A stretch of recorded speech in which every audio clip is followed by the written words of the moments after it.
گناہوں کی نحوست، اس کی شناعت و قباحت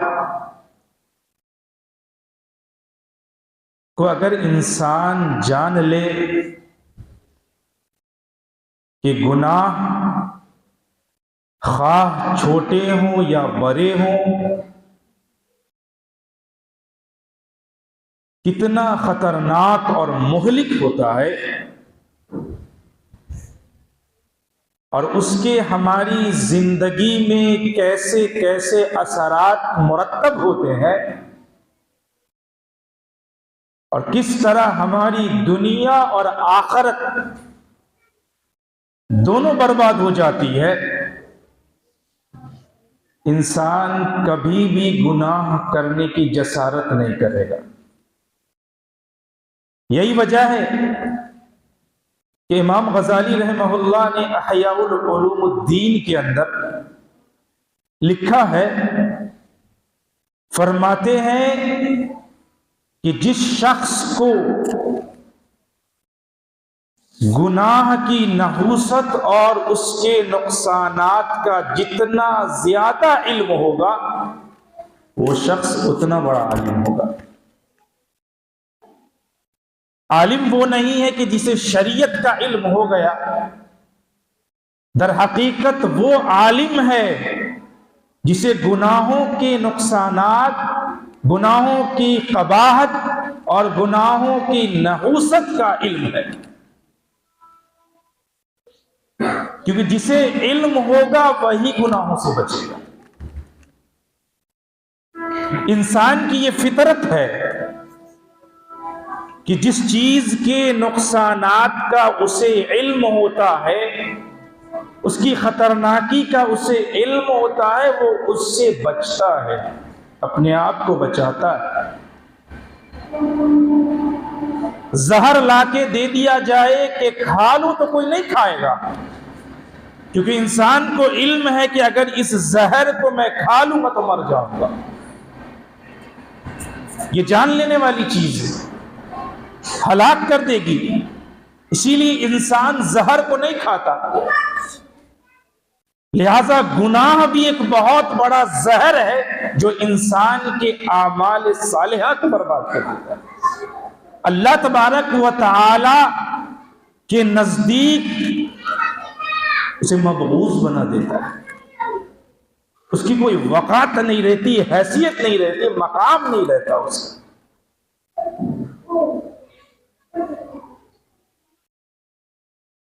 اگر گناہ کا علم نہیں ہوگا، اس کے نقصانات کی معرفت نہیں ہوگی، تو انسان نماز بھی پڑھے گا، زکوٰۃ بھی دے گا، حج بھی کرے گا، اور ساتھ ساتھ میں بڑے بڑے گناہوں کو بھی انجام دے گا۔ یا اگر علم ہوگا تو اسے علم نافع نہیں ہوگا جو اسے گناہوں سے روکے۔ لہذا گناہوں کی نحوست اور نقصانات کا ہمیں علم ہونا چاہیے کہ یہ گناہ کتنا بڑا ہے۔ اس گناہ کا ارتکاب اگر ہم کریں گے تو اللہ کی ناراضگی کے ہم مستحق ٹھہریں گے۔ اس کا انجام کیا ہوگا؟ اگر ہم اس حالت میں مر گئے تو ہمارا معاملہ کیا بنے گا؟ اس لیے اللہ تبارک و تعالی قرآن کریم میں ارشاد فرماتا ہے، تمام اہل ایمان سے مخاطب ہو کر، اللہ اہل ایمان سے مخاطب ہو کر کہتا ہے، ان تجتنبوا کبائر ما تنہون عنہ نکفر عنکم سیئاتکم وندخلکم مدخلا کریما۔ اللہ رب العزت کہتا ہے اپنے بندوں سے کہ اے میرے بندو، ان تجتنبوا کبائر ما تنہون، جن بڑے بڑے گناہوں سے بچنے کے لیے ہم نے تم سے کہا ہے، ان بڑے بڑے گناہوں سے اگر تم اپنے آپ کو بچا لیتے ہو، اپنی حفاظت کر لیتی ہو، نکفر عنکم سیئاتکم، تو ہم تمہارے چھوٹے چھوٹے گناہ یوں ہی معاف کر دیں گے۔ وَنُدْخِلْكُمْ مُدْخَلًا كَرِيمًا، اور باعزت گھر میں تمہیں داخل کریں گے جو جنت الفردوس کی شکل میں ہوگی۔ اللہ تبارک و تعالیٰ نے واضح انداز میں اہل ایمان سے کہہ دیا کہ بندو کبیرہ گناہوں سے، بڑے بڑے گناہوں سے اپنے آپ کو بچاؤ۔ اگر تم کبیرہ گناہوں سے اپنی حفاظت کر لیتے ہو، اپنے آپ کو بچا لیتے ہو، تو تمہارے دوسرے جو گناہ ہیں، صغائر ہے تمہارے، انہیں ہم تمہاری توبہ کے بغیر بھی معاف کر دیں گے۔ یہ اللہ کا وعدہ ہے۔ اللہ رب العزت کہتا ہے کہ تم بڑے گناہوں سے اپنی حفاظت کر لو، میں تم سے وعدہ کرتا ہوں، یہ میرا وعدہ ہے، ضمانت دیتا ہوں کہ میں تمہارے تمام گناہ جو چھوٹے چھوٹے انسان سے ہوتے رہتے ہیں، تم توبہ بھی نہیں کرو گے تو میں معاف کر دوں گا، اور معاف کر کے وَندْخِلْكُمْ مُدْخَلًا كَرِيمًا، سیدھا جنت میں داخل کروں گا۔ یہ اللہ کا وعدہ ہے۔ بڑے بڑے گناہ کتنے ہیں؟ احادیث کا اگر مطالعہ کیا جائے تو احادیث کے اندر، مختلف احادیث میں بے شمار بڑے بڑے گناہوں کا تذکرہ ہے، بہت زیادہ تعداد ہے۔ کسی حدیث میں 7 گناہوں کا تذکرہ ہے، کسی میں 9 گناہوں کا تذکرہ ہے۔ اس طریقے سے بہت ساری احادیث ہے جس میں بڑے بڑے گناہوں کا، کبائر کا ذکر کیا گیا۔ ایک حدیث تو وہ جس میں آپ صلی اللہ علیہ وسلم نے فرمایا اجتنبوا السبع الموبقات، 7 ہلاک کرنے والے گناہوں سے اپنے آپ کو بچا لو۔ یعنی اگر اس گناہ کا مرتکب انسان ہوا، ہلاکت لکھی ہوئی ہے۔ اور دوسری احادیث کو اگر ہم جوڑ لیں تو کئی گناہ بنتے ہیں جو بڑے بڑے ہیں۔ سب سے پہلے الشرک باللہ، انسان شرک سے اپنے آپ کو بچائے، کیونکہ شرک مکمل ظلم ہے، شرک سے بڑا کوئی ظلم نہیں، اور توحید سے بڑا کوئی عدل نہیں۔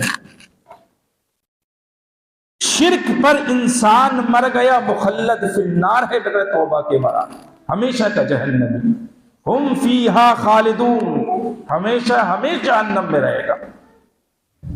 بڑے گناہ، شرک سب سے بڑا گناہ۔ والدین کی نافرمانی کرنا بڑا گناہ ہے یہ۔ آج لوگ والدین کی نافرمانی کرنے کو بہت ہلکا سمجھتے ہیں۔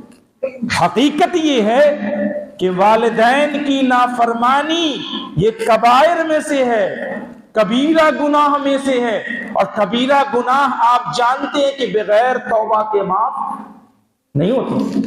جی، آج دھڑلے سے والدین کی نافرمانی ہوتی ہے، اولاد بے حس ہو گئی ہے، والدین پر ظلم کرتی ہے، والدین کو تنگ کرتی ہے، ان کا جینا حرام کر دیتی ہے۔ ایسی ایسی اولاد ہے آج دنیا میں۔ تو والدین کی نافرمانی یہ کبیرہ گناہ ہے۔ جادو ٹونا کرنا یہ کبیرہ گناہ ہے۔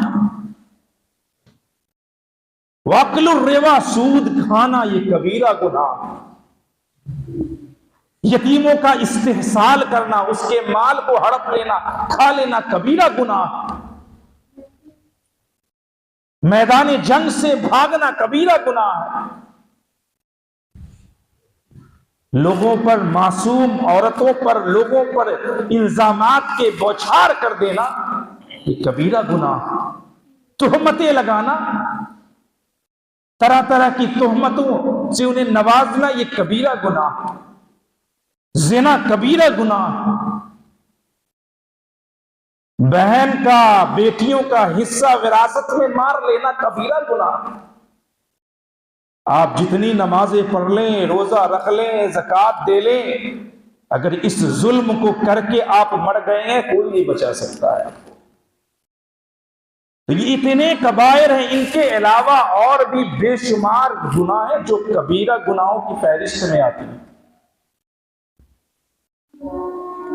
تو اللہ رب العزت کہتا ہے کہ کبیرہ گناہوں سے اپنے آپ کو بچاؤ، تمہارے صغائر ہم بغیر توبہ کے بھی معاف کر کے تمہیں جنت میں داخل کر دیں۔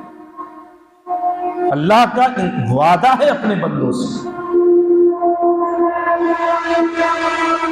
دیکھیے مسلمانوں، ہم انسان ہیں، ہم بشر ہیں، اور انسان ہونے کے ناطے، بشر ہونے کے ناطے ہم سے گناہیں ہوتی ہیں، خطائیں ہوتی ہیں، نافرمانیاں ہو جاتی ہیں، معصیت کا ارتکاب ہم کرتے ہیں اور ہوں گے۔ انسان گناہوں کا پتلا ہے، اس سے گناہ ہوتے ہیں، چھوٹے گناہ بھی کرتے ہیں، ہم بڑے گناہ بھی کرتے ہیں، جان بوجھ کر بھی انسان گناہ کرتا ہے،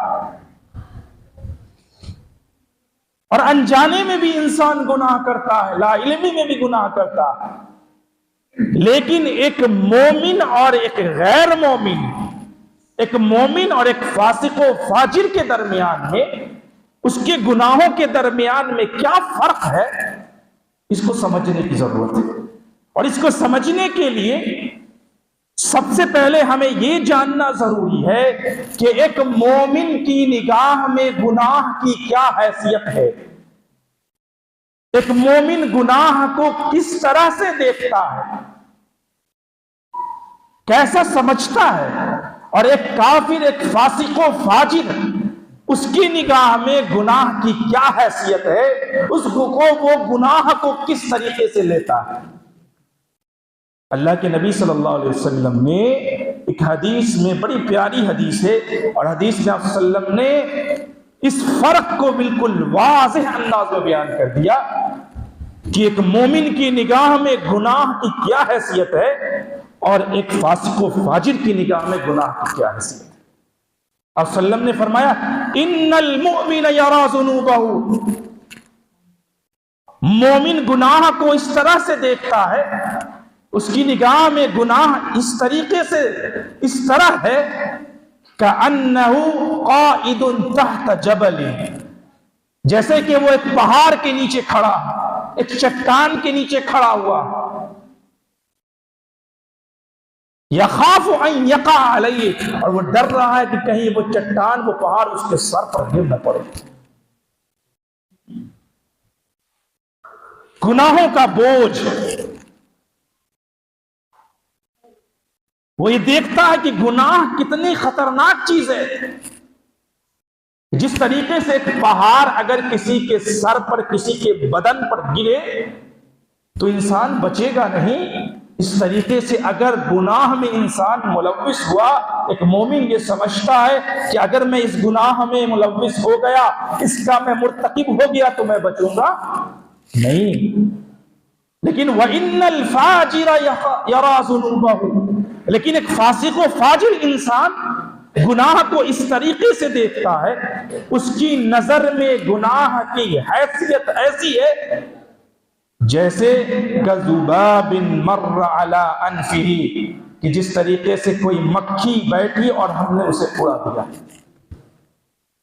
اس کی نظر میں گناہ ایسے ہی ہے، ایک فاسق و فاجر کی نظر میں، کہ مکھی ہمارے ناک پر آ کے بیٹھ جاتی، ہم دھا کر دیتے، تو ویسے ہی اتنا معمولی، اتنا حقیر وہ گناہ کو سمجھتا ہے، چاہے وہ بڑا گناہ ہو، چاہے وہ چھوٹے گناہ ہو۔ ایک فاسق و فاجر کی نظر میں گناہ بالکل معمولی اور بالکل حقیر ہوتا ہے، جس طریقے سے مکھی ناک پر بیٹھ جائے اور آپ نے ہکا کے بھگا دیا۔ یہی وجہ ہے کہ وہ گناہ کو معمولی سمجھتا ہے، حقیر سمجھتا ہے، لہذا اسی وجہ سے وہ گناہ کرتا چلا جاتا ہے، اسے توبہ کی توفیق نہیں ہوتی۔ لیکن ایک مومن گناہ کو اتنا خطرناک سمجھتا ہے، یہی وجہ ہے کہ جب ایک مومن گناہ کا مرتکب ہوتا ہے، جب اس سے کوئی گناہ، کوئی معصیت، کوئی نافرمانی سرزد ہو جاتی ہے، تو وہ اس پر اصرار نہیں کرتا، وہ اس پر اڑا ہوا نہیں رہتا، بلکہ اسے اللہ کے عذاب کا خوف ہوتا۔ انسان ہونے کے ناطے گناہ ہو گیا، لیکن اسے اللہ کا خوف ہوتا ہے۔ مومن کی یہ صفت ہے، مومن کی یہ خاصیت ہے کہ مومن ہر وقت اللہ کے عذاب سے ڈر رہا ہوتا ہے۔ والذین هم من عذاب ربهم مشفقون، مومن اللہ کے عذاب سے لرزا و ترسا رہتے ہیں، لہذا اگر کوئی گناہ ان سے سرزد ہوا، قدم پھسل گیا، قدم گناہوں کی طرف بڑھ گیا، شیطان کے حملے اور اس کی جالوں کی زد میں کبھی مومن آ گیا اور گناہ کا ارتکاب اس سے ہو گیا، تو اس وقت ایک مومن کا کردار کیا ہوتا ہے ایک فاجر و فاسق کے مقابلے میں، کہ وہ ایک دم ہلکا سمجھتا ہے گناہوں کو اور یوں اڑا دیتا ہے مکھی کی طرح، لیکن ایک مومن کیا سمجھتا ہے کہ مومن کا کردار یہ ہوتا ہے کہ والذین اذا فعلوا فاحشۃ او ظلموا انفسهم ذکروا اللہ فاستغفروا لذنوبهم ومن یغفر الذنوب الا اللہ ولم یصروا علی ما فعلوا وهم یعلمون۔ بڑی وضاحت کے ساتھ اللہ نے کہہ دیا کہ مومن کی صفت کا ذکر کیا کہ ایک مومن سے جب کوئی گناہ ہو گیا، کوئی فحش چیز کا ارتکاب مومن کر بیٹھا، او ظلموا انفسهم اپنی جانوں پر کوئی اس طرح کا ظلم کر لیا اس نے، تو مومن کا کردار کیا ہوتا ہے؟ ذکروا اللہ فاستغفروا لذنوبهم، فوراً اللہ کے ذکر میں مومن لگ جاتا ہے، اللہ کے سامنے گر جاتا ہے، سب سجود ہو جاتا ہے، فوراً نادم ہو جاتا ہے، رونے اور گرگرانے لگتا ہے، اللہ سے توبہ استغفار کرنے لگتا ہے، اور اللہ رب العزت سے کہنے لگتا ہے کہ اے پاک پروردگار عالم، مجھ سے یہ گناہ ہو گیا ہے، تو مجھے معاف کر دے۔ وَمَن يَغْفِرُ الذُّنُوبَ إِلَّا اللَّهُ، اور کہتا ہے اللہ تیرے علاوہ کون معاف کرنے والا ہے، تیرے علاوہ کون معاف کرنے والا ہے؟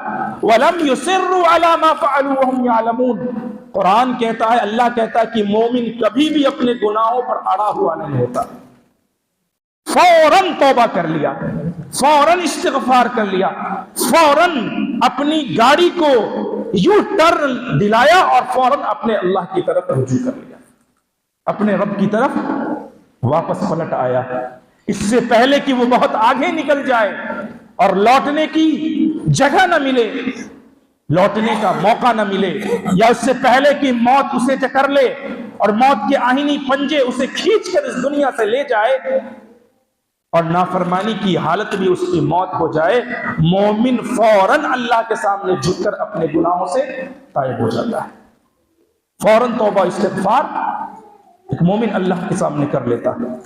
اولم یصروا علی ما فعلوا وهم یعلمون، اور اپنے گناہوں پر وہ مصر نہیں رہتا، اصرار نہیں کر رہا، وہاں پر وہ ڈھیٹائی نہیں کرتا، آرام نہیں ہوتا۔ یہ ایک مومن کا کردار ہے، ایک مومن کی صفت ہے کہ ایک مومن گناہ کو اس طرح سے دیکھتا ہے اور گناہ جب ہوتا ہے تو فوراً اپنے رب کی طرف پلٹ جاتا ہے۔ کبھی ہم نے سوچا، کبھی ہم نے اپنی زندگی پر غور کیا، ہم زندگی 40 سال 50 سال 60 سال 70 سال 90 سال کی زندگی ہم گزار چکے ہیں، ذرا سینے پر ہاتھ رکھ کر تنہائی میں بیٹھ کر کبھی غور کیا ہے ہم نے کہ ہم نے جو اتنی زندگی کی عمریں گزار دی، اس زندگی کی عمریں جو ہم نے گزاری ہیں، اس زندگی میں ہم نے اپنے گناہوں سے کتنے ہم نے نیک اعمال انجام دیے اور کتنے ہم نے برے اعمال انجام دیے، اور اگر برے اعمال ہم نے انجام دیے، گناہوں کے کام ہم نے کیے، تو ہم نے گناہوں سے توبہ کیا کہ نہیں کیا؟ اپنے رب کے سامنے ہم نے رو کر ندامت کے آنسو بہائے کہ نہیں بہائے؟ ہم نے اپنے رب کے سامنے اپنے گناہوں کا اعتراف کیا کہ نہیں کیا؟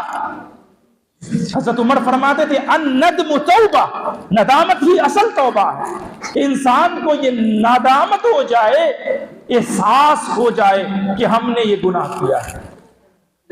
آج گناہوں کی طرف جانے کی وجہ یہ ہے کہ احساس ہی نہیں ہے کہ ہم گناہ کر رہے ہیں، احساس ختم ہو گیا ہے، دلوں میں گناہوں کا احساس کہ ہم گناہ کر کے اپنے رب کو ناراض کر رہے ہیں، اپنے رب کی غیظ و غضب کو ہم دعوت دے رہے ہیں، یہ احساس ختم ہو گیا۔ اور یہ ایک مومن کا شیوا نہیں ہے، یہ ایک مومن کی صفت نہیں ہے۔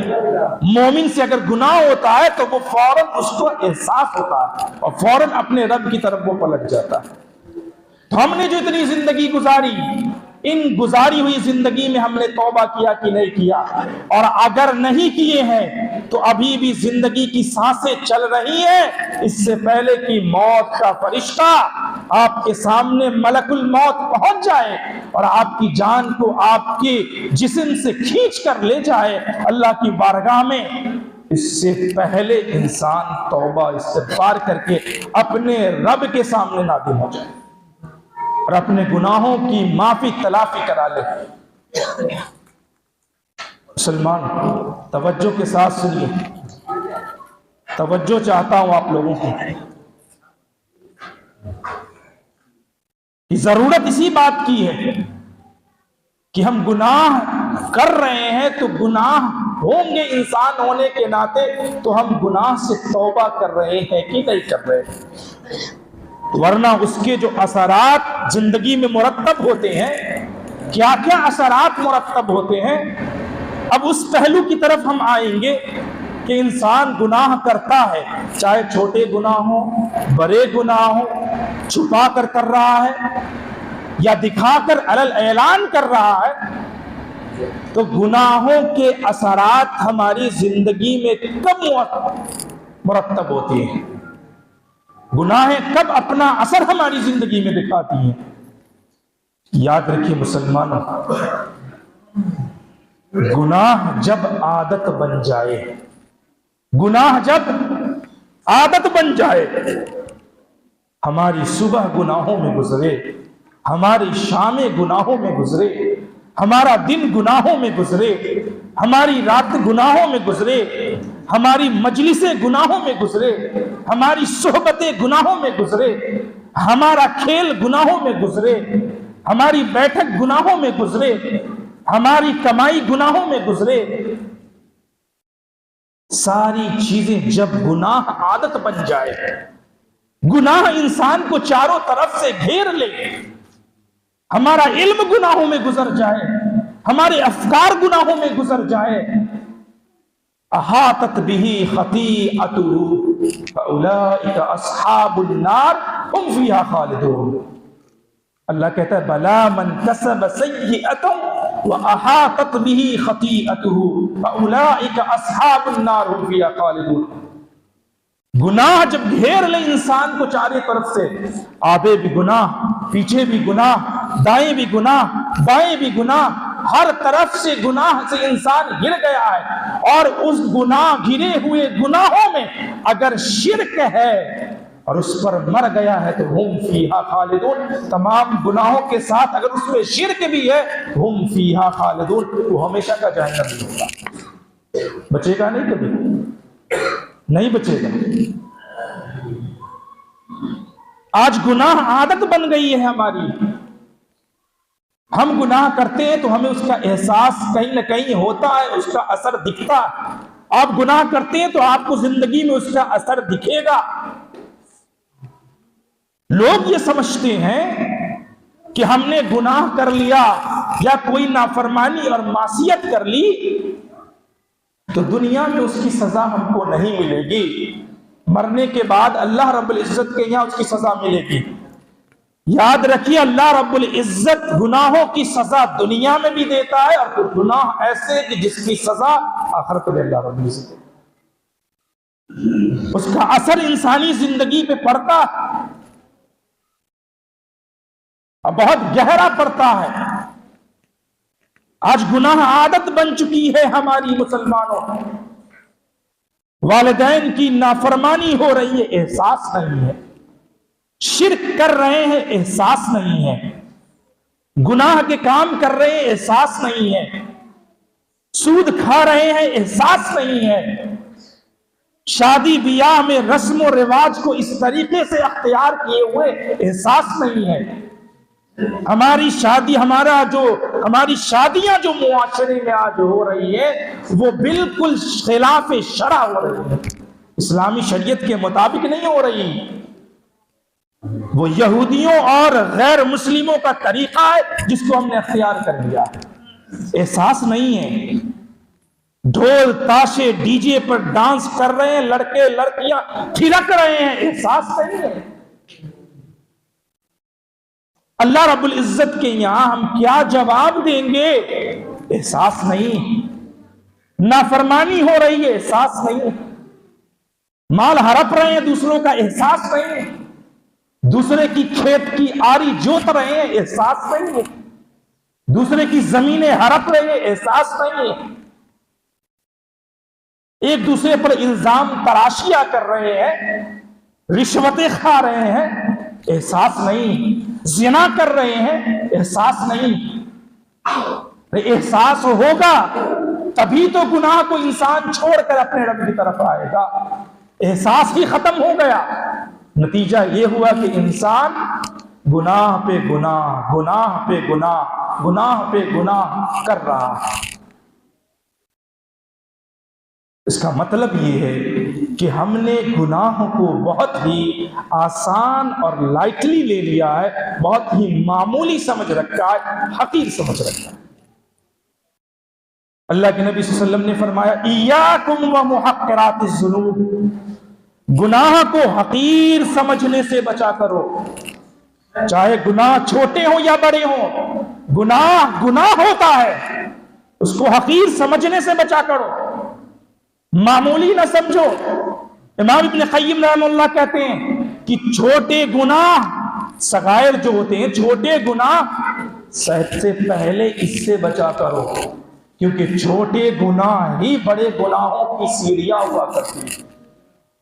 چھوٹے چھوٹے گناہ انسان کرتے کرتے اتنا جری ہو جاتا ہے کہ اسے بڑا گناہ کرنے میں بھی کوئی تعامل نہیں ہوتا، کوئی دقت پیش نہیں آتی، اس کا دل کانپتا نہیں، اس کا دل تڑپتا نہیں، بے قرار نہیں ہوتا، دلوں میں بے چینی نہیں آتی، اللہ کا خوف، اللہ کا غضب کا احساس نہیں ہوتا کہ اللہ ہم سے پوچھے گا، ہم کیا جواب دیں گے۔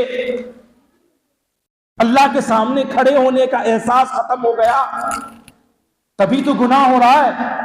اللہ کہتا ہے وَأَمَّا مَنْ خَافَ مَقَامَ رَبِّهِ وَنَهَى النَّفْسَ عَنِ الْهَوَىٰ، جس کے دل میں یہ احساس ہو گیا کہ مجھے اللہ کے سامنے کھڑے ہونا ہے اور اپنے گناہوں کا حساب و کتاب دینا ہے، اللہ ہم سے پوچھے گا کہ تم نے سود کیوں کھایا، اللہ ہم سے پوچھے گا تم نے زنا کیوں کیا، اللہ ہم سے پوچھے گا تم نے رشوت کیوں لی، اللہ ہم سے پوچھے گا کہ تم نے اسلامی طرز کے مطابق شادی کیوں نہیں کی، اللہ ہم سے پوچھے گا تم نے ڈی جے کیوں بجایا، اللہ ہم سے پوچھے گا کہ تم نے فلاں نماز کیوں چھوڑا، چھوڑتے رہے، احساس ہی نہیں ہے، تو ہم کیا جواب دیں گے، ہمارا کیا بنے گا؟ یہ احساس اللہ کے سامنے کھڑے ہونے کا جس کو ہو گیا، اپنے خواہشات کو بچا لیا، اللہ کہتا ہے فَإِنَّ الْجَنَّةَ هِيَ الْمَأْوَىٰ، ہم اسے ڈائریکٹ جنت میں داخل کر دیں گے۔ کیونکہ یہ احساس جب دلوں میں پیدا ہوگا، انسان خود بخود گناہ سے دور ہو جائے گا، قدم اٹھائے گا آگے اور پیچھے کھینچ لے گا۔ وَلِمَنْ خَافَ مَقَامَ رَبِّهِ جَنَّتَانِ، اللہ کہتا ہے جو اللہ سے کے سامنے کھڑے ہونے سے ڈر گیا، یہ احساس جس کے دل میں آ گیا، اللہ اسے 2 جنتیں دے گا، 2 جنت دے گا اللہ۔ امام مجاہد رحمہ اللہ کہتے ہیں اس سے مراد وہ انسان ہے کہ جس کے دل میں گناہ کا خیال آیا، شیطانی وسوسے پیدا ہوئے، گناہوں کا خیال آیا اور اپنے قدم کو اس نے گناہوں کی طرف بڑھا بھی دیا گناہ کرنے کے لیے، لیکن جیسے بڑھایا گناہ کرنے کے لیے قدم کو کہ اس کے دل میں یہ احساس پیدا ہو گیا، اللہ کا خوف، اللہ کا ڈر آ گیا کہ آج تو میں گناہ کر لوں گا قدم آگے بڑھا کر، لیکن اگر کل اللہ نے جب اس کے دربار میں میں کھڑا ہوں گا اور اللہ ہم سے پوچھے گا کہ تو نے یہ گناہ کیوں کیا تھا، تو پھر میرا کیا بنے گا، میں کیا جواب دوں گا اللہ کو۔ اس احساس نے، اس خوف نے اللہ کے اسے اپنا قدم پیچھے کھینچنے پر مجبور کر دیا، اور اس نے اپنا قدم پیچھے کھینچ لیا اور گناہ کو اس نے انجام نہیں دیا، فرماتے امام مجاہد اللہ کہتا ہے کہ ایسے ہی لوگوں کے لیے اللہ نے دو جنتیں بنائی ہیں جو اللہ کی صرف اللہ کے خوف سے اللہ کے ڈر سے اپنے قدم کو گناہوں سے پیچھے کھینچ لیتے ہیں کہ ہمارا رب ناراض ہو جائے، ساری دنیا ناراض ہو جائے، اللہ راضی ہو جائے کافی ہمارے لیے۔ انسان دنیا والوں کو راضی کرنے کے چکر میں اللہ کو ناراض کر دیتا ہے۔ یاد رکھیے دنیا والے کبھی بھی آپ سے راضی نہیں ہو سکتے، آپ جتنا بھی کچھ کر دیجیے، کوشش کیجئے کہ اللہ آپ سے راضی ہو جائے۔ اللہ راضی ہو گیا تو اللہ دنیا والوں کو بھی راضی کر دے گا، آپ کی محبت اس کے دل میں پیدا کر دے گا، وہ آپ سے محبت کرنے لگیں گے۔ لیکن یاد رکھے کہ گناہ کے ذریعے سے اللہ کبھی ناراض نہ ہو۔ انس بن مالک رضی اللہ تعالیٰ عنہ سے مروی ہے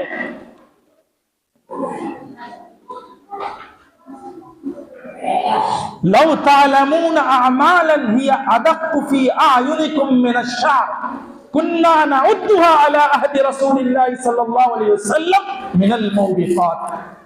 آج ہم گناہوں کو بڑا ہلکا سمجھتے ہیں، گناہوں کو بڑا معمولی سمجھتے ہیں، حقیر سمجھتے ہیں۔ ٹخنے سے نیچے پجامہ پہننا بہت معمولی سمجھتے ہیں نا، معمولی سمجھتے ہیں۔ کرتا پجامہ پہنے، جینس پینٹ پہنے، ٹخنے سے نیچے ہمارا پجامہ رہتا ہے، ہمارا فل پینٹ رہتا ہے۔ یاد رکھیے یہ جہنم کے اندر ہے، جہنم کے اندر ہے۔ اللہ رب العزت دیکھے گا بھی نہیں قیامت کے دن ایسے لوگوں کی طرف، اتنا ناراض اللہ ہوگا۔ لیکن جو اللہ کی رضا اور اس کی خوشنودی کا طالب ہوگا وہ یہ نہیں دیکھے گا کہ ٹخنے سے اوپر میرا پجامہ یا میرا فل پینٹ اگر ہوگا تو دنیا والے کے نزدیک کیسا خراب لگے گا۔ اگر یہ نہیں سوچتا، اگر وہ یہ سوچتا ہے کہ دنیا والے کو لگے تو لگے، ہم کو کیا فرق ہے، اللہ کو برا نہیں لگنا چاہیے، اللہ راضی ہونا چاہیے۔ اللہ کی رضا جسے مطلوب ہوگی وہ کبھی بھی ٹخنے سے نیچے اپنے پجامہ کو نہیں رکھے گا، اپنے ازار کو نیچے نہیں کرے گا۔ کتنا معمولی سمجھتے ہیں ہم اس کو، بہت معمولی سمجھتے ہیں۔ ابھی کتنے لوگ اگر کھڑے ہوں گے تو ٹخنے سے نیچے ہوگا جو فل پینٹ پہنے ہوں گے۔ حضرت انس بن مالک کہتے ہیں کہ تم لوگ ایسے ایسے اعمال انجام دیتے ہو جو تمہارے نزدیک سر کے بال سے بھی زیادہ باریک ہے، اس سے بھی زیادہ حقیر اور معمولی سمجھتے ہو تم اس کو، جبکہ انہی معمولی چیزوں کو جو عمل، جو گناہ تمہارے نزدیک بہت ہی چھوٹا، معمولی اور حقیر ہے، نبی علیہ السلام کے زمانے میں، عہد نبوی میں ہم اسے ہلاک کرنے والے گناہ سمجھتے تھے، دوزخ میں لے جانے والے گناہوں کو شمار کرتے تھے۔ جی یہ دوزخ میں لے جانے والا گناہ جسے ہم بہت ہلکا سمجھتے ہیں۔ شادیوں میں ڈی جے بجانا بہت ہلکا سمجھتے ہیں۔ آج ہمارے معاشرے میں دیکھیے کہاں کہاں نہیں ڈی جے بجتا ہے۔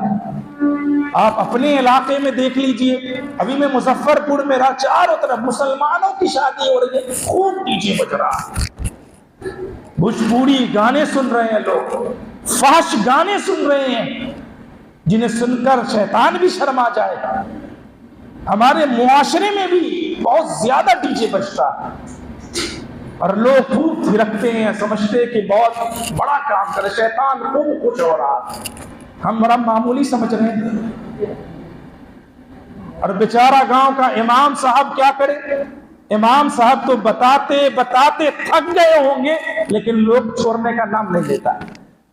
کتنے امام صاحب ہم سے ملتے ہیں تو کہتے ہیں کہ بھائی میں فلاں جگہ 8 سال سے خدمات انجام دے رہا ہوں اور یہاں 8 سال سے ابھی تک لوگوں نے ڈی جے نہیں چھوڑا۔ امام تو اپنا حق ادا کر چکا ہے، وہ اللہ کا نہیں پکڑائے گا کہ اس نے آپ کو آگاہ کر دیا۔ جی ایسے ایسے لوگ معاشرے میں ہیں، یہ بھی دل کی سختی کی وجہ سے ہوتا ہے، دل پر مہر لگنے کی وجہ سے ہوتا ہے۔ تو یہ سب چیزیں جو بڑی معمولی ہیں، ہم سمجھتے ہیں اس کو بہت معمولی، لیکن یہ بڑے گناہ ہیں جو ہمیں جہنم کی طرف لے جا رہی ہیں، جس کا ہمیں احساس تک نہیں، احساس تک نہیں۔ یہ عادت بن گئی ہے، اور جب گناہ مسلمانوں عادت بن جائے تو اس کا اثر کیا ہوتا ہے؟ سب سے پہلا اثر، انسان اللہ کے غیظ و غضب کا شکار ہو جاتا ہے، اور جب اللہ کے غیظ و غضب کا شکار انسان ہوتا ہے تو اس کا لازمی نتیجہ اللہ کا عذاب ہے۔ اللہ کا عذاب ہے، افراد ہو کہ یا جماعت، قومیں ہو، کوئی بھی ہو، کوئی بھی ہو، اللہ کے قانون کو اگر توڑتے ہیں، اللہ کے حدود کی پامالی کرتے ہیں، تو اللہ تبارک و تعالی کا غیظ و غضب اترتا ہے اور عذاب کی شکل لیتا ہے، اور قومیں کی قومیں برباد ہو جاتی ہیں۔ اللہ رب العزت کہتا ہے فَكُلًّا أَخَذْنَا بِذَنبِهِ فَمِنْهُمْ مَنْ أَرْسَلْنَا عَلَيْهِ حَاصِبًا وَمِنْهُمْ مَنْ أَخَذَتْهُ الصَّيْحَةُ وَمِنْهُمْ مَنْ خَسَفْنَا بِهِ الْأَرْضَ وَمِنْهُمْ مَنْ أَغْرَقْنَا وَمَا كَانَ اللَّهُ لِيَظْلِمَهُمْ وَلَكِنْ كَانُوا أَنفُسَهُمْ يَظْلِمُونَ۔ اللہ رب العزت فرما رہا ہے کہ نادانو، ہم نے کتنوں کو ان کے گناہوں کی وجہ سے پکڑ لیا، کتنوں کو ہم نے پتھر کی بارش سے ہلاک کر دیا، کسی کو چیخ و پکار سے ہلاک کر دیا، کسی کو غرق کر کے ہلاک کر دیا، کسی کو زمین میں دھسا کر ہلاک کر دیا۔ قوم لوط اللہ کی نافرمانی کرتی ہے، اللہ کے حدود کو توڑتی ہے، فرشتے پوری بستی کو اٹھاتے ہیں اور اٹھا کر سیدھا زمین میں پٹک دیتے ہیں، اور پھر اللہ پتھروں کی بارش فرماتا ہے۔ اللہ کے قانون کو توڑا، فطرت کو اس نے بدلنے کی کوشش کی، نتیجہ یہ ہوا لواطت کے وہ شکار تھے، ہم جس پرستی کے شکار تھے، گناہ کر رہے تھے، اللہ رب العزت نے اس گناہ کی پاداش میں پوری بستی قوم کو ہلاک برباد کر دیا۔ سمود کی قوم کو دیکھیے، ایک چیخ ایسی آئی، ہلاک و برباد۔ کتنی مضبوط قوم تھی، جیسا شیخ نے بتایا، کتنی مضبوط قومیں تھیں۔ قوم عاد کو دیکھیے، ہوائیں، آندھی، طوفان اس طریقے سے چلیں کہ ساری کی ساری چیزیں اڑ گئی۔ اعجاز نخل خاویہ، جس طریقے سے آپ دیکھتے ہیں نا کہ کھجور کا درخت اور نیچے اس کی گٹھلیاں پڑی ہوتی ہے، ایسے لوگ بکھرے پڑے ہوئے تھے۔ اللہ نے سب کو ہلاک کر دیا۔ قارون نے جو جنت بنائی، جنت بننے میں داخل ہونے سے پہلے زمین میں دھسا دیا گیا، فرعون غرق کر دیا گیا۔ اللہ کہتا ہے کہ یہ تمام قومیں ہلاک کیوں ہوئی؟ کیونکہ انہوں نے اللہ کے قانون کو توڑا، گناہ کیا تھا، تو گناہ کا یہ اثر تھا کہ اللہ کے غیظ و غضب کا یہ شکار ہوئے۔ اللہ کہتا فَكُلًّا أَخَذْنَا بِذَنبِهِ، ہم نے ان کو ہلاک کیا، انہیں پکڑا تو ان کے گناہوں کی پاداش کی، گناہ کی وجہ سے ہلاک و برباد کر دیا۔ تو معلوم کیا ہوا کہ گناہ کا پہلا بڑا اثر یہ ہوتا ہے کہ انسان اللہ کے غیظ و غضب کا شکار ہو جاتا ہے، اور اللہ کے عذاب سے وہ دوچار ہوتا ہے، بچتا نہیں۔ اسی لیے گناہ کو چھوڑ دے مسلمانوں۔ گناہ کا دوسرا سب سے بڑا اثر کیا ہوتا ہے جو انسان کی زندگی میں مرتب ہوتے ہیں؟ انسان کا دل سیاہ ہو جاتا ہے، کالا ہو جاتا ہے، گندا ہو جاتا ہے، ناپاک ہو جاتا ہے گناہ کی وجہ سے۔ اللہ کے نبی صلی اللہ علیہ وسلم نے فرمایا، ابن ماجہ کی حدیث ہے، ان المؤمن اذا اذنب كانت نقطة سوداء فی قلبہ۔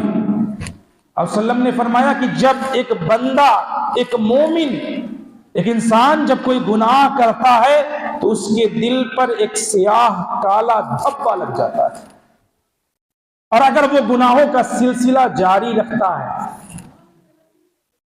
توبہ استغفار نہیں کرتا ہے، اپنے رب کی طرف رجوع نہیں کرتا ہے، گناہ کو نہیں چھوڑتا، فَإِنَّهُ وَنَسَى، اگر وہ گناہ کو چھوڑ دیتا ہے اور توبہ استغفار کر لیتا ہے، تو اللہ کہتا ہے کہ توبہ وہ چیز ہے جو انسان کے دلوں کے زنگ کو دور کر دیتی ہے، سُقِلَ قَلْبُهُ، اس کا دل چمکدار ہو جاتا ہے، چکنا ہو جاتا ہے، زنگ کو اس کے صاف کر دیا، بالکل چمک اٹھتا ہے اس کا دل۔ لیکن اگر مداومت برتتا ہے، جاری رکھتا ہے گناہوں کو، تو ایک وقت ایسا آتا ہے کہ اس کا پورا دل سیاہ ہو جاتا ہے، اور جب پورا دل سیاہ ہو جائے گا تو اللہ کی مہر لگ جائے گی، پھر کوئی واعظ و نصیحت اس پر اثر انداز نہیں ہوتی جب تک اللہ اس کو ہدایت نہ دے دے۔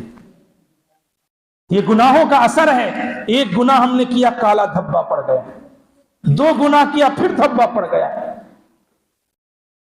اور توبہ جیسے انسان کر لیتا ہے پورا دل صاف ہو جاتا ہے۔ اور ہم اتنے غفلت کے شکار ہیں، اتنے غفلت کے شکار ہیں کہ گناہوں کی گٹھری لے کر گھوم رہے ہیں، گناہ دن رات انجام دے رہے ہیں، لیکن توبہ کی توفیق ہمیں نہیں ہو رہی ہے کہ کر کے ہم اپنے دل کو صاف کر لیں، کہیں ایسا نہ ہو کہ اللہ کا مہر ہمارے دلوں پر لگ جائے، اس زنگ کو ہم دور کر لیں۔ یہ احساس نہیں۔ پہلے ہمارے سلف جو تھے وہ بڑی بڑی نیکیاں کیا کرتے تھے، بڑی بڑی نیکیاں کرنے کے باوجود وہ اللہ سے خوف سے ڈر رہے ہوتے تھے کہ اللہ رب العزت ان کے اس عمل کو قبول کرے گا کہ نہیں کرے گا۔ وَالَّذِينَ يُؤْتُونَ مَا آتَوْا وَقُلُوبُهُمْ وَجِلَةٌ أَنَّهُمْ إِلَىٰ رَبِّهِمْ رَاجِعُونَ، جو کچھ بھی وہ اللہ کی راہ میں دیتے تھے تو دیتے ہوئے ڈر رہے ہوتے تھے، اس تصور کے ساتھ کہ انہیں اللہ کی طرف پلٹنا ہے، اللہ قبول کرے گا کہ نہیں کرے گا۔ اما عائشہ نے اللہ کے نبی صلی اللہ علیہ وسلم سے پوچھا کہ اس سے مراد وہ لوگ ہیں جو شراب پیتے ہیں، جو زنا کرتے ہیں، جو گناہ کرتے ہیں؟ آپ صلی اللہ علیہ وسلم نے فرمایا وہ نہیں مراد ہے، بلکہ اس سے مراد وہ لوگ ہیں جو نماز بھی پڑھتے ہیں، جو نماز پڑھتے ہیں، جو زکوٰۃ دیتے ہیں، جو روزہ رکھتے ہیں۔ بل هم يخافون الا يقبل منهم ذلك، اور اس حالت سے ڈر رہے ہوتے ہیں، اتنے اچھے عمل کرنے کے باوجود بھی وہ ڈر رہے ہوتے ہیں کہ اللہ قبول کرے گا کہ نہیں کرے گا، یا عدم قبولیت کی مہر اللہ لگا دے گا۔ تو ہمارے اسلاف نیکیاں کرنے کے باوجود ڈر رہے ہوتے تھے، اور اسی لیے 6 مہینے تک تاریخ میں آتا ہے کہ وہ دعا کرتے تھے اللہ سے کہ جو نیکیاں ہم نے کی اللہ تو اسے قبول فرما لے۔ آج ہم جمعہ پڑھ کے سمجھتے ہیں کہ بڑے ہیرو ہو گئے، 5 وقت نماز زندگی میں ہے ہی نہیں، سارا دن گناہوں میں ڈوبا ہوا ہے، راتیں گناہوں میں گزر رہی ہیں، ہماری جلوتیں خلوتیں سب گناہوں میں گزر رہے ہیں، غفلت اتنی زیادہ ہے، اتنے غافل ہونے کے باوجود بھی بڑے مطمئن نظر آ رہے ہیں، جیسے لگتا ہے کہ ہم جنت میں چلے جائیں گے، اتنے مطمئن ہیں بڑے بڑے گناہ کرنے کے باوجود۔ یہ ہماری غفلت کا عالم ہے۔ لہذا گناہ کو چھوڑو، گناہ کو چھوڑو، گناہ کا بڑا خطرناک اثرات گناہ کے مرتب ہوتے ہیں۔ یہ حدیث مسلمانوں بتا رہی ہے، 2 چیزیں بتاتی ہے یہ حدیث، کہ گناہ کا اثر براہ راست انسان کے دل سے ہوتا، ڈائریکٹ انسان کے دل پر ہوتا، اور دوسرا توبہ انسان کے دلوں کو پاک و صاف کر دیتی ہے، چمکا دیتی ہے۔ لہذا گناہ ہو جائے تو فوراً توبہ کر لے انسان، اللہ معاف کر دے گا اور صفائی دل کی ہو جائے گی۔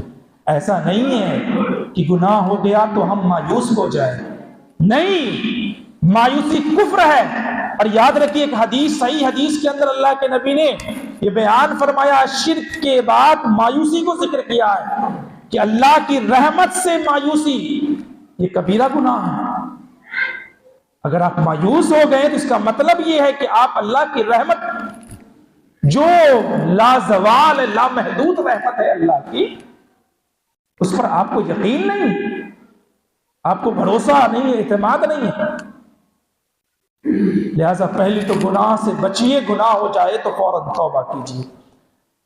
گناہ کا ایک اثر یہ ہوتا ہے مسلمانوں ہماری زندگی میں کہ انسان رزق سے محروم ہو جاتا ہے، رزق سے محروم ہے۔ آج ہم کہتے ہیں ہم کو نوکری نہیں مل رہی، ہمارے پاس رزق کی تنگی ہے، پریشانی میں مبتلا ہوں، اور صبح فجر کے وقت مؤذن اذان میں پکار رہا ہوتا ہے حی علی الفلاح، آؤ کامیابی کی طرف، آؤ کامیابی کی طرف۔ جس کامیابی کو انسان ساری زندگی تلاش رہا ہوتا ہے وہ کامیابی اسے نہیں مل رہی، اور اللہ جب فجر میں پکارتا ہے حی علی الفلاح، اللہ کا منادی کہ آؤ کامیابی کی طرف، تو انسان کامیابی لینے کے لیے مسجد میں نہیں آتا، خود سے اس کامیابی کو لات مار دیتا ہے۔ اللہ کے فرشتے صبح صبح رزق لے کر اترتے ہیں، اور انسان سویا خراٹے مار رہا ہوتا ہے، اور اللہ کے فرشتے اس کے رزق کو لے کر واپس چلے جاتے ہیں، اور ہم کہتے ہیں کہ ہمیں رزق نہیں مل رہا، ہم کہتے ہیں کہ ہمارے پاس تنگی ہے، تو اس تنگی کی وجہ تم ہو، اللہ نے بھیجا لیکن تم نے لیا نہیں، تم تو شیطان کا لباس اوڑھ کے سوتے رہے، غفلت کی چادر اوڑھ کے سوتے رہے، کہاں سے ملے گا؟ رزق سے محرومی انسان کی گناہوں کی وجہ سے آتا ہے۔ نماز کتنا ہی بڑی عبادت ہے، کتنا بڑا گناہ ہے اس کو چھوڑنا، تو رزق سے محروم انسان نہیں ہوگا۔ اللہ کے نبی صلی اللہ علیہ وسلم نے فرمایا، ابن ماجہ کی حدیث ہے، لا یزید فی العمر الا البر، عمر کو نیکیاں بڑھا دیتی ہیں، نیکیوں سے انسان کی عمر بڑھتی ہے۔ ولا يرد القدر الا الدعاء، اور تقدیر کو دعا کے سوا کوئی چیز بھی لوٹا نہیں سکتی، تقدیر کو صرف دعا ہی لوٹا سکتی ہے، بدل سکتی ہے، اور دوسری کوئی چیز نہیں۔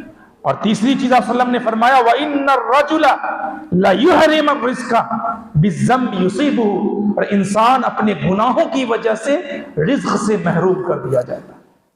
یہ ہماری زندگی میں گناہوں کا اثر ہے کہ اگر گناہ ہم کریں گے تو ہم رزق کی تنگی کے شکار ہو جائیں گے۔ اب آئیے، گناہ کا ایک اثر یہ بھی ہماری زندگی میں مسلمانوں پڑتا ہے کہ دل سے ایمان کا خاتمہ ہو جاتا ہے، دل سے ایمان نکل جاتا ہے۔ اور صلی اللہ علیہ وسلم نے فرمایا لا یزنی الزانی حین یزنی وہو مؤمن، جب مومن زنا کرتا ہے تو زنا کرتے وقت وہ مومن نہیں رہتا، اس کا ایمان نکل جاتا ہے۔ دوسری حدیث میں نکل جاتا ہے، ایک چھت کی طرح اس کے اوپر نکل جاتا ہے۔ چوری کرتا ہے تو وہ مومن نہیں رہتا، اس کا ایمان نکل جاتا ہے۔ شراب پیتا ہے تو اس کا ایمان نکل جاتا ہے، وہ مومن نہیں رہتا۔ دل کی موت ہو جاتی ہے، دل کی موت ہو جاتی ہے۔ یاد رکھیے، گناہ جو ہے یہ دل کی بیماری ہے، دل کی بیماری دل کو بیمار کر دیتا ہے، دل کو گندا کر دیتا ہے، اور جس دل کو گناہ کا مرض لگ جائے اس دل کی موت یقینی ہے، اس دل کی موت یقینی ہے۔ اسی لیے اپنے دل کو گناہوں سے بالکل صاف اور شفاف رکھا کیجیے، اور اس کا ایک ہی طریقہ ہے توبہ کیجیے، اللہ کے سامنے روئیے، گر گرائیے، اللہ کے سامنے استغفار کرتے رہیے، اللہ رب العزت آپ کے گناہ کو دھوتا رہے گا، پاک و صاف آپ کو گناہوں سے کرتا رہے گا۔ یاد رکھیے، گناہوں کے اثرات کے تعلق سے ابن عباس رضی اللہ تعالیٰ عنہ کا ایک اثر امام ابن قیم نے مدارج السالکین میں روایت کیا، بہت پیارا اثر ہے۔ کیا فرماتے ابن عباس رضی اللہ تعالیٰ عنہ، ان للحسنۃ ضیاء فی الوجہ، نیکیاں انسان کے چہرے کو چمکا دیتی ہیں۔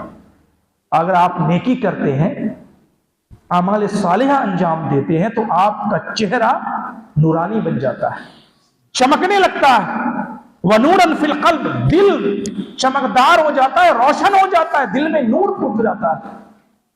وَسَعَةً فِي الرِّزْقِ، رزق میں کشادگی اللہ رب العزت دے دیتا۔ وَقُوَّةً فِي الْبَدَنِ، بدن میں طاقت اللہ رب العزت دے دیتا۔ وَمَحَبَّةً فِي قُلُوبِ الْخَلْقِ، اللہ تبارک و تعالی مخلوق کے اندر، لوگوں کے دلوں میں آپ کی محبت پیدا کر دیتا ہے نیکی کرنے کی وجہ سے۔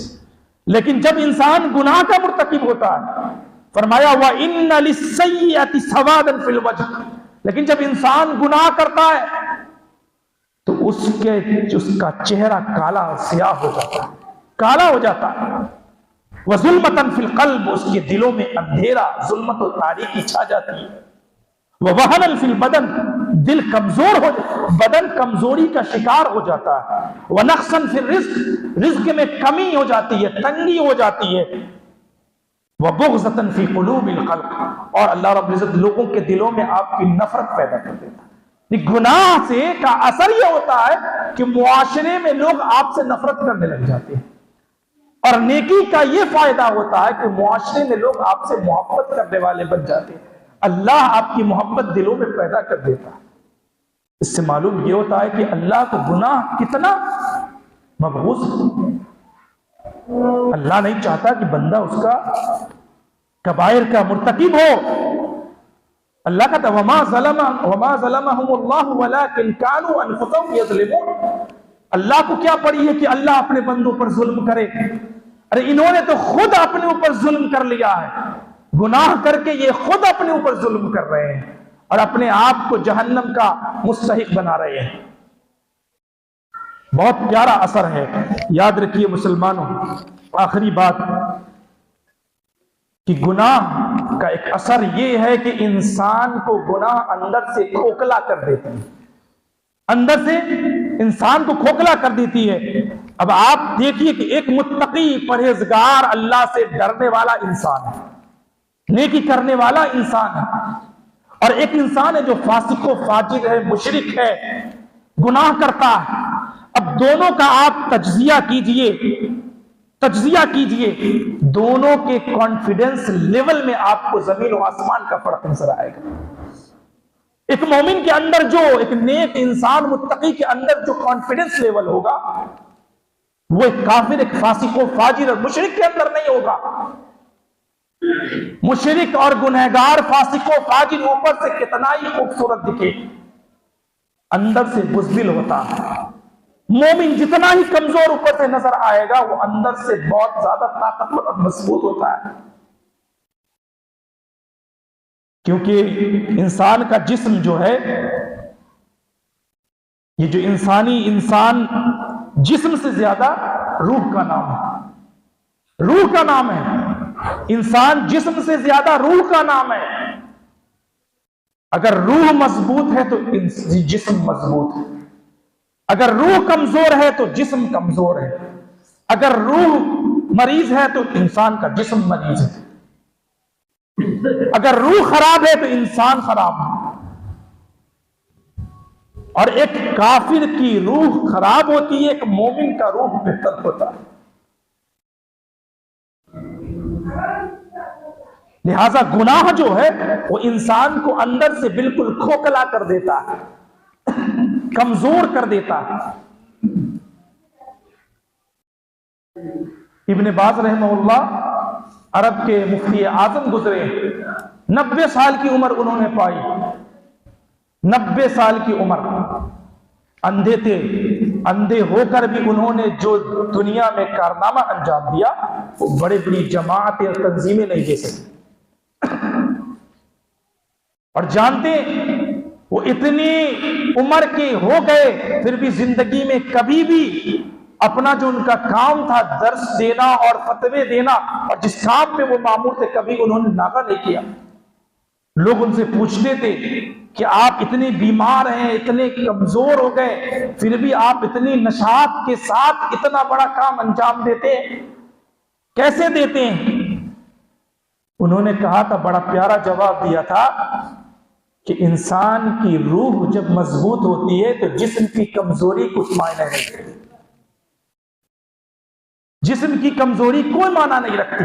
اور جانتے ان کو لنگز کینسر تھا، اس میں ان کا انتقال ہوا تھا. اور ہم میں کا ہر شخص جانتا ہے کہ جب کینسر آخری اسٹیج میں ہو تو کتنا تکلیف دہ ہوتا ہے، انسان کو کتنی زیادہ تکلیف ہوتی ہے. اس حال میں بھی وہ ایک کڑک نوجوان اور ایک نشاط کے ساتھ وہ دعوت کا کام کرتے تھے.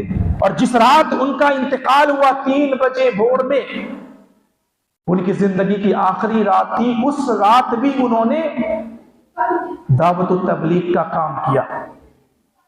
ایک نرس عیسائی کو دیکھا تو اسے دین کی توحید کی دعوت دے دی، اور بہت سارے ان کے شاگرد اور لوگ آئے ان سے دروس اور فتویٰ پوچھنے. اس حالت میں انہوں نے بڑے اعتماد کے ساتھ فتویٰ دیا، اور 3 بجے بھور میں ان کا انتقال ہو گیا. تو جب انسان کا روح مضبوط ہوتا ہے، انسان متقی ہوتا ہے، تو اس کا جسم کمزور ہو جائے اسے فرق نہیں پڑتا. اور گناہ انسان کو اندر سے کھوکھلا کر دیتی ہے، تو انسان اوپر سے کتنا بھی اچھا دکھے وہ کمزور اور بیکار ہو جاتا ہے. اسی لیے گناہ سے بچے انسان. گناہ انسان کو اندر سے کھوکھلا کر دیتی ہے، حیوانیت پر انسان کو اتار دیتی ہے گناہ. شیطان مسلط ہو جاتا ہے، اور آپ پر شیطان مسلط ہو گیا، اس کی سب سے بڑی علامت یہ ہے کہ آپ ذکر سے دور ہو جائیں گے. استحوذ علیہم الشیطان فانساہم ذکر اللہ. ذکر سے آپ کو دور کر دے گا، ذکر سے آپ کو دور کر دے گا شیطان. آپ نماز سے دور، نیکیوں سے دور، بھلائی سے دور، اچھے کاموں سے دور، سب سے دور ہو جائیں گے. وَمَن يَعْشُ عَن ذِكْرِ الرَّحْمَنِ نُقَيِّضْ لَهُ شَيْطَانٌ. اللہ نے کہہ دیا رحمان کے ذکر سے جو بھاگتا ہے دور، شیطان اس پر سوار ہو جاتا ہے، اس کا دوست بن جاتا ہے. تو یاد رکھیے مسلمانوں، گناہوں کے بے شمار اثرات جس کو بیان کیا جائے تو بہت وقت درکار ہے، لیکن جو باتیں آپ کے سامنے میں نے رکھی قرآن و حدیث کی روشنی میں، آثار اور سلف کی اقوال کی روشنی میں، یہی کہنا چاہتا ہوں کہ ہم میں کا ہر شخص، چاہے وہ نوجوان ہو، چاہے وہ بوڑھا ہو، چاہے وہ مرد ہو، چاہے وہ عورت ہو، لڑکیاں ہوں، کوئی بھی ہو، ہم گناہوں سے اپنے آپ کو بچائیں، اپنے آپ کو بچائیں. گناہ کیسا بھی ہو اللہ کو ناراض کرنے والی چیز ہے، یاد رکھیے. اور اللہ ناراض ہو جائے گا تو یاد رکھیے ہم کامیاب و کامران نہیں ہو سکتے. لیکن اگر اللہ ہم سے راضی ہو گیا، ہم نے اپنی نفس پر قابو پا کر اپنے آپ کو گناہوں سے ہم نے بچا لیا، صغائر سے بچا لیا، چھوٹے گناہوں سے بچا لیا، اور خصوصاً بڑے گناہوں سے اپنے آپ کو بچا لیا، تو پھر یاد رکھیے کہ اللہ کا وعدہ، اللہ کی ضمانت اللہ نے دی ہے کہ اللہ تعالی ہمارے تمام گناہوں کو بخش دے گا اور ہمیں جنت میں داخل فرمائے گا. یہ اللہ کا وعدہ. لہذا ضرورت اس بات کی کہ ہم اپنی زندگی کا محاسبہ کریں، اپنی زندگی پر غور و فکر کریں، اور اپنے آپ کو اللہ کا برگزیدہ اور مقرب بندہ بنانے کی کوشش کریں. تقوی کی زندگی گزاریں، پرہیزگاری کی زندگی گزاریں، نماز قائم کریں، برائی سے اپنے آپ کو دور رکھیں، خلاف شرع کاموں سے اپنے آپ کو دور رکھیں، شیطان کے ساتھی نہ بنیں. زندگی چند روزہ ہے، کب ختم ہو جائے گی پتہ نہیں. کیا ہم میں سے کوئی چاہتا ہے کہ ہم مر کے قبر میں جائیں اور قبر میں پیٹا جائے، ہمارے اوپر آگ مسلط ہو، ہمارا بستر آگ کا، ہمارا تکیہ آگ کا، ہمارا لحاف آگ کا، ہماری ساری چیزیں آگ کی بن جائے؟ یا پھر ہم چاہتے ہیں کہ ہماری قبر جو ہے پھولوں سے بھر جائے، خوشبو سے بھر جائے، جنت کی ہوائیں آنے لگے؟ تو اس کے لیے ضرورت ہے کہ ہم اللہ کے اس وعدے پر کھڑے ہو جائیں اور اپنے آپ کو گناہوں سے محفوظ کر لیں۔ اللہ تعالیٰ سے دعا ہے اللہ تعالیٰ ہم سب کو صحیح سمجھ عطا فرمائے، جب تک دنیا میں زندہ رکھے اسلام پر زندہ رکھے، ایمان پر زندہ رکھے، اور جب ہماری موت آئے اسلام پر ہو، ایمان پر ہو، توحید پر ہو، شرک سے ہمیں بچائے، جملہ گناہوں سے ہمیں بچائے، اور اللہ رب العزت تمام مسلمانوں کی حفاظت فرمائے، اسے سلامت رکھے۔ آمین۔ وآخر دعوانا ان الحمد للہ رب